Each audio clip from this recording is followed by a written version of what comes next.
रात का समय था। एक सुनसान जंगल से होते हुए एक कार चलती जा रही थी। इस कार में अपने माँ बाप के साथ दो बच्चियां भी सवार थी, जिसकी उम्र 2 साल और 5 साल थी।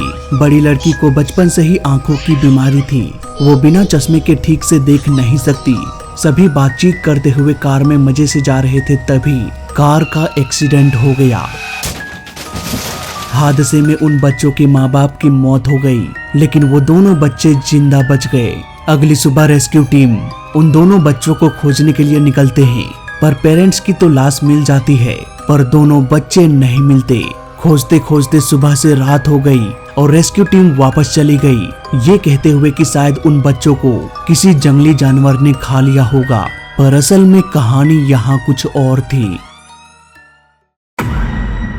इस जंगल में एक चुड़ैल थी जो उन दोनों बच्चों को अपने साथ ले गई। उसने दोनों को खाना खिलाया।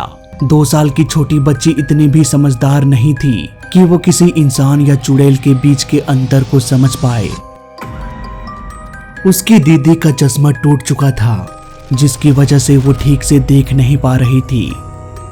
उसे ये बिल्कुल भी पता नहीं था कि वो कोई इंसान है या चुड़ैल। धीरे धीरे समय बीतने के साथ साथ उसे ये एहसास होने लगा कि यहाँ पर कुछ तो गड़बड़ है। कुछ महीने बीत जाता है। वो छोटी बच्ची अब उसी चुड़ैल को अपनी माँ मानने लगती है, उसी के साथ खेलती है। फिर एक दिन उसकी बड़ी बहन को उसका चश्मा मिल गया। इस चश्मे को उसी चुड़ैल ने कहीं छिपा दिया था। उसने जैसे ही चश्मे को पहनकर देखा, उसके तो होश उड़ गए। उसकी छोटी बहन जिसके साथ खेल रही है, वो एक चुड़ैल है। वो डर के मारे कुछ नहीं बोली और चश्मे को अपने पैकेट में छुपा लिया। रात को वो अपने बहन को समझाने लगी कि वो हमारी माँ नहीं है, हमें यहाँ से भागना पड़ेगा क्योंकि वो एक चुड़ैल है। लेकिन उसकी छोटी बहन नहीं मानती। तभी वहां पर वो चुड़ैल आ जाती है। वो चुड़ैल भी अब समझ जाती है कि इसकी बड़ी बहन को सब कुछ पता चल चुका है। वो उसे अपने साथ ले जाती है और एक कहानी सुनाती है कि एक दिन उसकी बेटी पहाड़ से गिरकर मर गई। तब से वो एक बच्चे की तलाश में भटक रही थी और फिर हुआ एक कार का एक्सीडेंट। वो चुड़ैल कहती है कि अगर मैं इस छोटी बच्ची को अमावस में बलि दे दूंगी तो उसकी बेटी वापस से जिंदा हो जाएगी।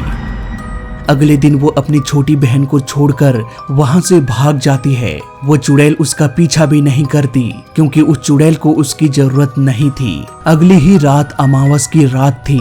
बड़ी बहन के पास सिर्फ 1 दिन का समय बचा था। वो दौड़ते दौड़ते अपने अंकल के यहाँ पहुँचती है और कुछ लोगों के साथ उसी जंगल में वापस से चली जाती है अपनी छोटी बहन को बचाने के लिए। सब लोग उस चुड़ैल के घर पहुंच जाते हैं, पर उसकी छोटी बहन वहां पर नहीं होती। अचानक से उसकी नजर हिल पर जाती है। उसकी बहन पहाड़ की चोटी में खेल रही होती है। बड़ी बहन हिल के ठीक नीचे खड़ी थी। यही वो हिल था जहां से वो चुड़ैल का बच्चा नीचे गिर गया था। तभी उसकी नजर एक कपड़े पर गई। उसने देखा कि ये एक छोटे बच्चे की कंकाल थी। वो समझ गई कि यही चुड़ैल की बेटी थी जो कई सालों पहले हिल से गिरकर मर गई थी। वो तुरंत उस कपड़े को उठाती है और चुड़ैल के पास चली जाती है।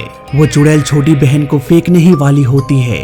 तभी उसकी बड़ी बहन उस कंकाल को लेकर आ जाती है। उसकी दीदी कहती है कि रुक जाओ, तुम्हारी बेटी मर चुकी है, अब कोई भी वापस नहीं आने वाला। ये देखो, यही है तुम्हारी बेटी का कंकाल। मेरी बहन ने तुम्हारा क्या बिगाड़ा है? वो तो तुम्हें अपनी माँ समझती है और तुम अपने ही बच्चे को मारना चाहती हो। वो चुड़ैल रुक गई। उसने उस कंकाल को गोद लिया और धीरे धीरे पीछे चलने लगी। खाई खत्म हो गई और दोनों नीचे गिर गए। तो ये थी कहानी एक चुड़ैल की। मैं मिलता हूँ आपसे अगले सप्ताह रात के 8 बजे।